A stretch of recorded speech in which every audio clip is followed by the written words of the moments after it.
आप जानते हैं चुनाव हमारे सर पर है और इंशाअल्लाह 26 तारीख के दिन आप मतदान करेंगे और ये तय करेंगे कि किशनगंज लोकसभा से कौन होगा आपका सांसद जो आपके लिए अगले 5 साल तक नुमाइंदगी करेगा। ये एक मौका आता है हर 5 साल में एक बार और ये मौका हमें कई बार मिला है। हमारे बुजुर्गों ने, यहाँ के नौजवानों को ये सोचना चाहिए कि हमारे बुजुर्गों ने बार बार इन फिरका परस्त ताकतों को हराने के लिए हमेशा यहाँ से सांसदों को चुना, मगर मैं यहाँ से ये पूछना चाहता हूँ कि हमारे बुजुर्गों ने जिनको भी चुना उनके वोट का फायदा क्या हुआ। पहले भी जब हमारे बुजुर्ग जवान थे जब भी उनका मुकद्दर दूसरी रियासतों में दूसरे शहरों में जाकर मजदूरी करना था, और आज भी आज के नौजवान को भी अपने वालिदैन को छोड़कर अपने बीवी बच्चों को छोड़कर दूसरी रियासतों में दूसरे शहरों में जाकर मजदूरी करना पड़ रहा है। पहले भी जो हमारे बुजुर्गों ने जिनको भी वोट दिया, ना पहले भी हमारे पास ना कॉलेज थे, ना स्कूल थे, ना अस्पताल थे। आज भी हमारे नौजवानों के लिए ना अच्छे स्कूल है, ना कॉलेज है, ना अच्छे अस्पताल है। पहले भी हमारे बुजुर्गों ने जिन किसी को भी वोट दिया हमारे पास रोजगार नहीं था, आज भी हमारे पास रोजगार नहीं है। तो क्या फायदा हुआ इतने सालों से इन सबको वोट देने का? क्या फायदा हुआ इतने सालों से इन सबको जिताने का? हमेशा हमने फिरका परस्ती के खिलाफ किशनगंज लोकसभा से वोट दिया। फिरका परस्ती तो हरा दिए मगर हमारे लिए स्कूल नहीं बन सके। फिरका परस्ती को हमने जुनून से शिकस्त दी मगर हमारे लिए अच्छे अस्पताल नहीं आ सके। बीजेपी को हमने हरा दिया मगर हमारे नौजवानों को रोजगार नहीं आ सका। बीजेपी को तो हमने हरा दिया मगर आज तक हमारे लिए पुल पुलैया का काम कोई नहीं करा सका। बीजेपी के लिए तो हरा दिया मगर आज भी नौजवान अपने रोजगार के लिए अपने बूढ़े माँ बाप को छोड़कर दूसरे शहरों में जाकर नौकरी करता है। तो क्या ये सोचने की बात नहीं? क्या हमें अब ठहर कर ये सोचना नहीं है कि अभी तक हमने जिसको वोट दिया जिताने के लिए उन्होंने हमें हरा दिया, हमें नहीं जिता पाए, हमारे मुकद्दर से खेल लिया और हमें कामयाब नहीं कर पाए। आज आपके सामने बैरिस्टर असदुद्दीन अवैसी साहब है जिनके झंडे को लेकर अख्तर अली मान साहब आपके दरमियान में आ रहे हैं। अरे मैं आपसे सवाल करता हूं, हर जगह कहीं भी किसी किस्म की हम पर परेशानी या तकलीफ आती है, कौन होता है हमारे लिए आवाज उठाने वाले?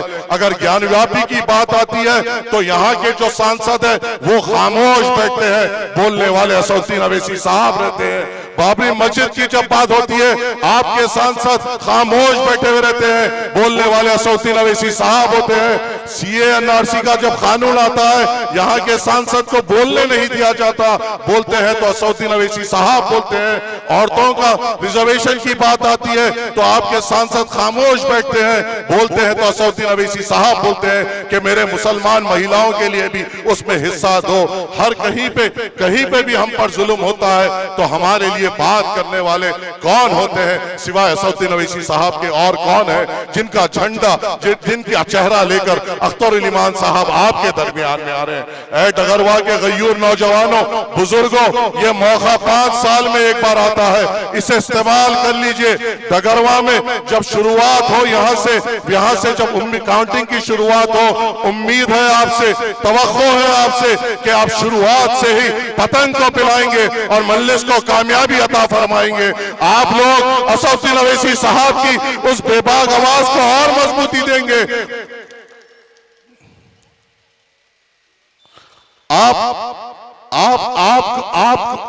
आपको हमेशा असदुद्दीन अवैसी साहब को और आगे बढ़ाना है।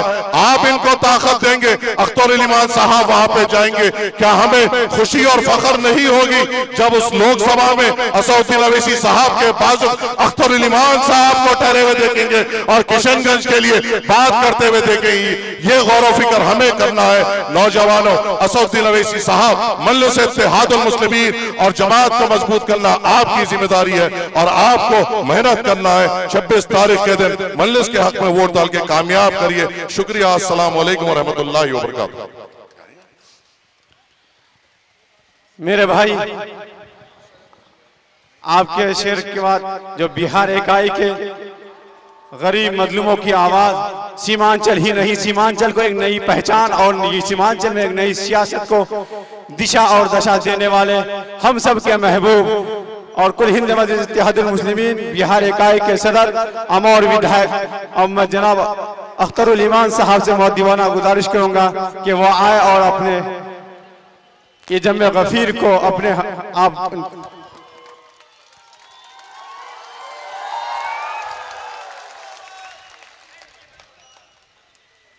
खून को खून लिखता हूँ, पानी नहीं लिखता। महलों में जो नाचती है मैं उसे रानी नहीं लिखता। काट दे मेरी कोई गर्दन या छीन ले ज़बां मेरी, कातिल को लिखता हूँ, कातिल कभी मसीहा नहीं लिखता।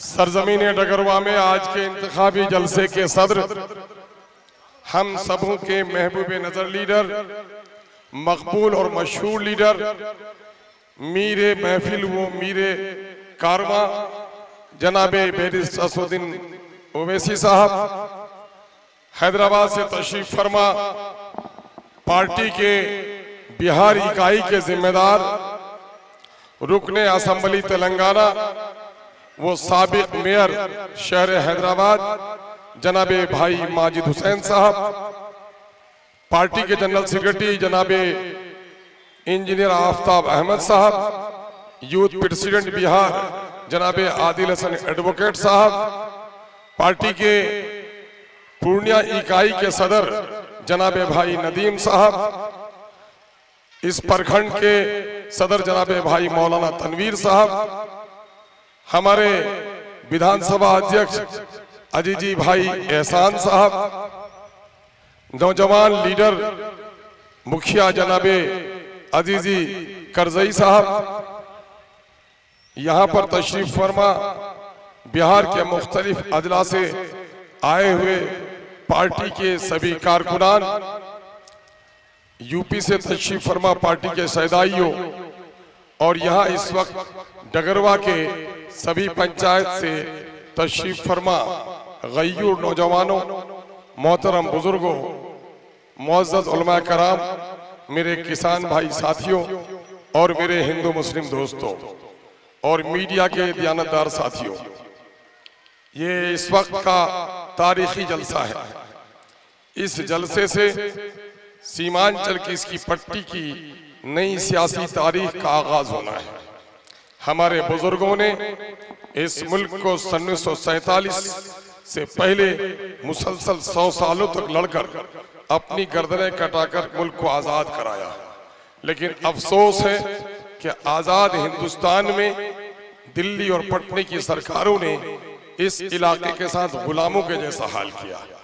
सीमांचल सबसे खुशहाल इलाका था, दिल्ली और पटने की बेईमान सरकारों ने इसे बदहाल कर दिया। इस गम की दास्तान को मैंने आपको बार बार सुनाया है। प्रदेश में सबसे ज्यादा मजदूर, बाल मजदूर, बाहर मरने वाले लोग, सबसे कम आमदनी, बीमार, कम पढ़े लिखे लोग, सरकारी नौकरी से महरूमी, गरीबी और खस्ता हाली हमारा मुकद्दर है। आज़ादी की सूरज की पहली किरण हमने देखी, लेकिन आज़ादी के बाद तरक्की का जो सूरज निकला उसकी किरणों से अब भी हम मोहताज हैं। हमारी लड़ाई इस इलाके के बसने वाले सभी हिंदू मुस्लिमों के लिए है। मैं कहता हूँ सीमांचल एक कश्ती की तरह है और इस कश्ती में सवार सभी हिंदू मुस्लिम सिख ईसाई मिलकर हैं। कश्ती गर्क होगी तो सबका बेड़ा गर्क होगा, और आज कश्ती डगमगा रही है, सबकी जिंदगी डगमगा रही है। कश्ती किनारे लगेगी, सब पार उतरोगे। इस वक्त का मैं तीसरी बार आपके दरमियान में आया हूं और इस वक्त तज़किरे के तौर पर 3 लोगों का तज़किरा हो रहा है। मैंने अक्सर कहा है कि जमहूरी मुल्क में आपका वोट बड़ा कीमती हथियार है। हमारे बुजुर्गों ने अक्सर इसे इस्तेमाल किया। सरकार बना देनी है, सरकार गिरा देनी है। मैं कहता हूं, ए मेरे बुजुर्गों, अगर आपके वोट से सरकार बन सकती है, और यकीनन है बनती है, अगर सरकार गिर सकती है, यकीनन है कि सरकारों को आपने गिराया है, तो खुदा की कसम के साथ ये बात कही जा सकती है, अपने वोट को अगर हमने अक्लमंदी से इस्तेमाल किया तो हमारे इलाके की तस्वीर बदल सकती है। और हमारे इलाके की तस्वीर ही नहीं, हमारे नस्लों की तकदीर बदल सकती है।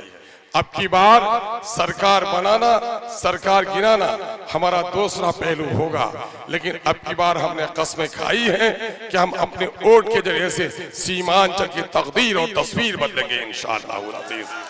और यकीनन है कि हम उन गुलामों की तरह पार्लियामेंट में जाकर किसी पार्टी के सामने में सर झुकाने नहीं लगेंगे।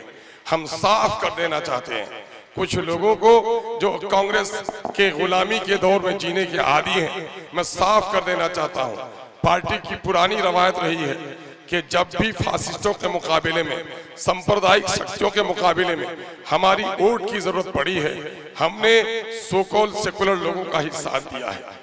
बिहार असेंबली और पार्लियामेंट के अंदर की दीवारें इस बात की गवाह है। फर्क यह है कि कांग्रेस के गुलामों को जुटाओगे तो बेजबान होगा, आपका वोट लेकर सरकार किसी की बना देगा, आपकी मसाइल के हल की बात नहीं कर सकेगा। और अख्तरुल ईमान को जिताओगे तो बीजेपी और फिरका परस्तों के बिलमुकाबिल जो भी जमात खड़ी होगी अख्तरुल ईमान का साथ देगा, लेकिन आपके मसाइल को हल करवाने की तर्जुमानी करेगा। याद है आपको मौलाना असदुल्लाह कासमी साहब को आप सबने वोट दिया था, अख्तरुल ईमान ने कुर्बानी दी थी, लेकिन जब हमारी शरीयत पर हमला हुआ इसी जालिम पार्टी ने हमारे आलिम दीन को बोलने नहीं दिया। याद है आपको? आज अल्हम्दुलिल्लाह आदमी जब चीन में किसी का दरवाजा खोलता है तो हिंदुस्तान में उसके दरवाजे पर कोई दस्तक देता है। कल तक हमारे पार्लियामेंट में हमारे आलिम दीन को बोलने नहीं दिया। आज अल्लाह का शुक्र है एमआईएम ने सीमांचल के नौजवानों की गैरत को जगाई है कि कांग्रेस का कोई वर्कर भी बस्ती में जाकर आप बोलने की हिम्मत नहीं करता। यही काम करो नौजवानों। मैं कहता हूँ कि बाप का कातिल बस्ती में आए तो कुर्सी लेकर उसका एजाज नहीं किया जाता, उसकी गर्दन पर हाथ रखी जाती है। ठीक उसी तरह से आज गोधरा में जो माऊ बहनों का कत्ल हुआ है, उसके लोग जो बस्ती में फिर रहे हैं, अल्हम्दुलिल्लाह उसकी सियासी गर्दन को लोग नाप रहे हैं और इन मुनाफिकों को भी जगह नहीं मिल रही है। मेरे भाइयों, इस वक्त बहुत ही इत्मीनान से आपको फैसला करना है। इस वक्त बीजेपी बड़ी अक्सरियत चाहती है, चूंकि हिंदुस्तान के आईन ने, भारत के संविधान ने मुसलमानों को जो हुकूक दिए हैं, इन हुकूक को पामाल करना चाहती है, आईन को बदलना चाहती है। उसके लिए 2/3 बहुमत की वो कोशिश कर रही है। लेकिन क्या आईन के खिलाफ जब लड़ाई होगी तो ये कांग्रेस के पंगू बोल पाएंगे? अगर वहां बोलेगा कोई तो बैरिस्टर असदुद्दीन ओवैसी बोलेगा, और अगर आपने अख्तरुल ईमान को ताकत दी तो बैरिस्टर असदुद्दीन ओवैसी के बाजू में और कुव्वत पैदा होगी, जिससे बातें और बाअसर होंगी। मेरे भाइयों, इस वक्त हम आपसे कहने के लिए आए हैं, कांग्रेस ने जो जख्म दिए हैं वो ताजा है। कहा गया है कि गर ताजा खाही दास्तन ई दाग हाय सीनारा, गाहे गाहे बाज खां ए किस्से पारी नारा। कि अगर तुम चाहते हो कि दर्द तुम्हारे सीने में रहे तो पुराने किस्सों को याद करो। बाबरी मस्जिद में अगर मूर्ति न बैठाई होती कांग्रेस ने, हमारी मस्जिद नहीं टूटती। और सिर्फ मस्जिद ही नहीं टूटी, पूरे मुल्क के हिंदू और मुसलमानों की मोहब्बत के टूटने की जो वजह बनी है वो हिंदू और मुसलमानों के नफरत का माहौल कांग्रेस ने पैदा किया, और उस आग में पेट्रोल डालकर बीजेपी ने अपनी सियासी रोटी सेकी है। ये बहुत फर्क नहीं है कांग्रेस और बीजेपी में। बड़ा अच्छी बात कही किसी ने, मुर्गे की जान दोनों हाल में जाती है, कोई उसे झटका करता है, कोई हलाल करता है। हलाल करने वाले का नाम कांग्रेस है। धीरे धीरे मौलाना चाकू तेज तो है, पानी पी लोगे, काट रहा हूं। मौलाना की जान तो उसमें भी जाती है और बीजेपी झटके से काटती है। ये दोनों जालिमों ने हमारे साथ जुल्म किया है। मेरे भाइयों, इस वक्त बेशुमार जो फसादात हैं कांग्रेस के जमाने में हुए हैं, मुरादाबाद की ईदगाह हो, मीरठ और हरियाणा की हंडा नदी हो, या आपके नजदीक का या भागलपुर का रेशमी शहर, इनको जलाया किसने और इनमें हमारे लोगों को दफनाया किसने? बाजीगरों के तमाशे मत देखिए, ये बाजीगर धोखा देने के लिए आएंगे। इनका हेलीकॉप्टर उड़ेगा आपके गरीबों के मनसे को खराब करने के लिए। जब सैलाब में डूबेंगे इन अंधों का हेलीकॉप्टर आपकी बस्ती में नहीं आएगा, इसलिए इन अंधों के हेलीकॉप्टर पर नजर ही मत रखो। हम डूब कर मरते हैं। मेरे भाइयों, क्या किया? गोधरा का नाम जब लब पर आता है, उससे पहले मैं बता दूं कि ये हुआ कांग्रेस है जिसने क्या किया। जिसने ये किया कि अलीगढ़ की जमीन की लड़ाई हम सब ने मिलकर लड़ी, जमीन हम लोगों ने दिलवाई, लेकिन 2012-13 में कांग्रेस की हुकूमत रही। अगर कांग्रेस ने पैसा दे दिया होता तो हम अलीगढ़ की लड़ाई आज जीत गए होते, अलीगढ़ यूनिवर्सिटी कैंपस बनकर तैयार हो गई होती, लेकिन इसने पैसा नहीं दिया। कांग्रेस ने हमेशा मुसलमानों के साथ नारावा सलूक किया है। याद करो, नूह में अभी दिल्ली से 100 किलोमीटर की दूरी पर 1200 मुसलमानों के घर बुलडोजर से तोड़ दिए जाते हैं। कांग्रेस का कोई लीडर वहां पहुंचने की जरूरत महसूस नहीं करता, लेकिन 2500 किलोमीटर दूर मणिपुर में जाकर मेरे दलित भाइयों का घर जला है, जाना चाहिए उनको वहां जाकर वो मगरमच्छ के आंसू बहाता है। तुम्हारे सीने में अगर इंसानी दर्द होता, मुसलमानों के लिए मोहब्बत होती, तो ए राहुल गांधी, तुम गए मणिपुर, हम मुबारकबाद देते हैं, लेकिन तुम क्यों नहीं जा सके? नू, हम तुमसे सवाल करते हैं, ये सवाल कांग्रेस से करना पड़ेगा। मेरे भाई, दूसरी तरफ कांग्रेस का जो नुमाइंदा है, मैं किशनगंज से जीत के आया था भाई, और मैं पैसा 22 में आपके घरों तक नहीं पहुंच सका, जिस मेरी गलती थी, मुझे आप नहीं पहचान सके, आपने उनको वोट दिया। लेकिन मेरे भाई, आज बता दीजिए कि जावेद आजाद ने आपके लिए क्या किया। बार बार यहाँ पर सैलाब का कटाव हुआ, उससे पहले भी तूफानी हवा आई थी। मैं एमएलए उस वक्त किशनगंज का था, लेकिन आपके मसाइल को मैंने असेंबली में उठाया था। यहाँ पर पिछले दिनों में फिरकावाना कसीदगी हुई, मैंने आकर यहाँ और फिर मुख्यमंत्री से भी जाकर इसकी शिकायत की मेरे भाई। लेकिन जावेद को बताओ कि जावेद ने कभी आपका हक अदा किया? 4 काम है पार्लियामेंट के मेंबर के। नंबर 1, वो कानून साजी का घर है, वहां जाकर कानून बनाए देश के हित में, जनता के हित में, क्षेत्र के हित में। क्या कभी इसको देखे काम करते हुए वहां पर? हाँ, नहीं में दम हो यार, देखे नहीं।